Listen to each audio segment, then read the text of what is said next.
ujatse amahoro y'Imana akomeze kubana namwe. Umusirikare w'Uburusiya yishize mu maboko y'abanya-Ukraine baramugaburira hanyuma bamufasha guhamagara mama we, birangira amarangamutima amurenze ararira. Uyu musirikare yagaragaye ari kunywa icyayi yarahawe n'abaturage, ndetse iruhande rwe yari kumwe n'umugore wamuhaye telefone ahamagara iwabo. Iyi mfungwa y'intambara yasomye telefone ubwo yumvaga ijwi irya nyina iraturika irarira. Amashusho yashyizwe kuri Twitter yerekanye abanya-Ukraine bagira bati aba basore ntabwo ari amakosa yabo, ntabwo bazi impamvu bari hano, bakoresha amakarita amerekezo ashaje, abarazimiye. Amashusho y'uyu musirikare ari kurira yasangiwe kuri Twitter yerekana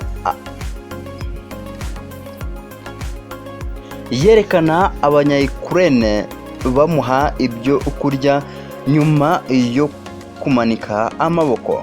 Kuri aya mashusho handitseho ngo abasirikare b'Abarusiya mumanike amaboko, abaturage ba Ukraine biteguye kubagaburira mumanike amaboko. Amakuru avuga ko hari ingabo za Vladimir Putin zacitse intege zihunga intambara yo muri Ukraine zitanga zitarwanya. Hari amashusho yagaragaje abasirikare b'Abarusiya bari kurira kuko bavuga ko batazi icyo bategereje muri Ukraine.